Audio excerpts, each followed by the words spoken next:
Os problemas de saúde devastadores que mataram Elizabeth Taylor. Elizabeth Taylor passou décadas como uma das atrizes de elite de Hollywood. Ela foi casada 8 vezes, foi uma humanitária ativa por várias boas causas e manteve uma imagem de luxo cuidadosamente cultivada até sua morte. No entanto, muitas pessoas não sabem que Taylor também sobreviveu a vários problemas graves de saúde ao longo de sua longa vida. Um diagnóstico precoce de escoliose a deixou com problemas nas costas ao longo da vida, exacerbados por uma queda de um cavalo durante as filmagens de National Velvet.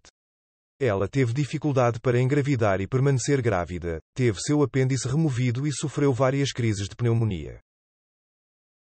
Mais tarde na vida, ela teve câncer de pele removido e seus quadris substituídos. Ela foi hospitalizada mais de 100 vezes ao longo de sua vida e, como um gato com 9 vidas, Elizabeth Taylor ainda enganou a morte mais de uma vez. Elizabeth Taylor nasceu com escoliose. Elizabeth Taylor foi diagnosticada com escoliose quando era apenas uma criança pequena. A condição congênita cria uma curvatura às vezes severa da coluna vertebral. E essa era a causa das dores nas costas recorrentes e muitas vezes debilitantes da atriz. Não era aparente em seus anos mais jovens porque a maioria dos adolescentes não sente dor da condição até atingir a meia-idade. E então, as opções de tratamento são limitadas. Para Taylor, isso significou uma vida inteira de analgésicos que acabou levando ao vício em analgésicos e álcool. No entanto, nem a coluna deformada de Taylor nem a dor que isso causou a impediram de conseguir papel após papel em filmes, começando na tenra idade de 12 anos com o filme com tema de corrida de cavalos National Velvet. Falando em lesões nas costas, Elizabeth Taylor danificou ainda mais a coluna depois que caiu de um cavalo durante as filmagens, você adivinhou, National Velvet. Embora Taylor fosse realmente uma cavaleira muito competente, ela andava a cavalo desde os 4 anos de idade, não há muito que você possa fazer quando é seu enorme cavalo que cai e o joga para longe. Mais tarde, ela teve outra lesão ainda mais grave. Pouco antes de seu casamento com o produtor de cinema Mike Todd em 1957, Taylor tropeçou e caiu com o cóccix. Ela teve que fazer uma cirurgia para reparar alguns discos, o cirurgião retirando o osso de um banco de ossos, bem como a pelvis e o quadril.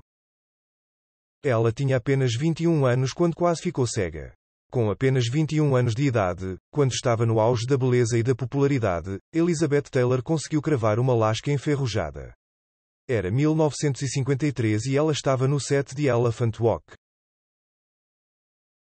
A equipe teve que levá-la às pressas para o hospital, onde ela foi submetida a uma cirurgia imediata para removê-lo. Os médicos da época disseram que Taylor teve sorte de não ter ficado cega de um olho. Na verdade, Elizabeth Taylor foi atormentada por problemas oculares durante toda a sua vida. Ela sofria de uma rara doença hereditária chamada síndrome de linfedema distiquiase, que a fazia crescer um conjunto extra de cílios. Embora isso fizesse seus olhos se destacarem e fosse uma de suas características distintivas, ela também teve que passar por inúmeras cirurgias para corrigir os incômodos cílios encravados. 3 anos depois, Elizabeth Taylor teve uma infecção cerebral. Em 1960, Elizabeth Taylor foi mais uma vez na imprensa por causa de uma doença grave. Aparentemente, enquanto estava no set de Cleópatra, ela foi para o hospital segurando a cabeça de dor e chorando profusamente. A infecção de um abscesso dentário anterior havia migrado para o cérebro dela, causando meningismo, as membranas que cobriam o cérebro dela estavam. Na verdade, essa era uma doença menor em comparação com outras que ela experimentou na época. As condições de filmagem frias e úmidas fizeram com que sua bronquite aumentasse, levando a vários surtos de pneumonia. Mais tarde, em 1961, ela teve que fazer uma traqueostomia de emergência para poder respirar. Elizabeth Taylor sofria de pneumonia. A carreira de Elizabeth Taylor estava no auge nas décadas de 1940 e 1970, mas ela estava no topo há mais de 3 décadas. Isso deve afetar seu corpo. Ela sofreu de pneumonia durante a juventude, sendo declarada morta 4 vezes durante a década de 1960. Nas décadas de 1980 e 1990, quando sua carreira começou a desacelerar, ela foi novamente atingida por uma doença que ameaçava sua vida. Em abril de 1990, a deslumbrante estrela foi hospitalizada em estado grave, conforme relatado pela AP News e outros veículos importantes. Segundo relatos da época, Taylor passou por uma biópsia pulmonar para tentar determinar de uma vez por todas porque ela estava constantemente doente com pneumonia. Ela foi até mesmo colocada em um ventilador para manter a respiração. Uma década depois, ela teve outra infecção pulmonar, mas desta vez foi leve e tratável. Ela foi diagnosticada com um tumor cerebral.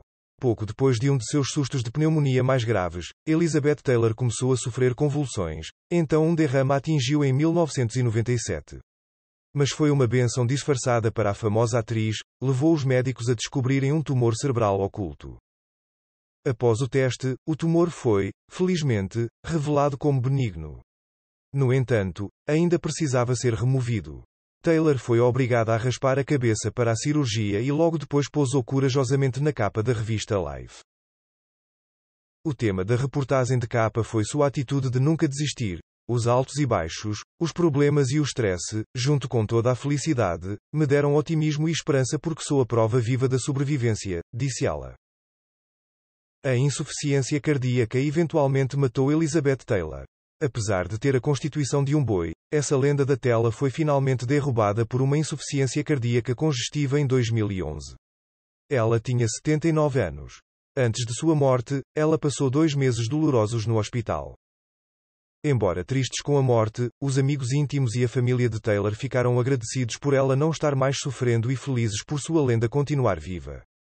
De fato, a inspiradora atriz disse certa vez em entrevista a Larry King: "Não acredito que nosso espírito morra. Acho que nossos espíritos estão lá fora, e as almas de outras pessoas se misturam com as nossas, e acho que algo continua." Você acha que Elizabeth Taylor sofria genuinamente de todas essas doenças? Ou você acha que sua batalha aparentemente constante contra a doença era simplesmente um pedido de atenção? Compartilhe seus pensamentos como um comentário abaixo e leia o que outros fãs de Liz acreditam também. Se você tirou algo deste vídeo, certifique-se de dar um joinha e compartilhar com a família e amigos. E enquanto você está nisso, vá para o nosso canal, clique no botão de inscrição e toque no sino de notificação. Nos vemos no próximo upload.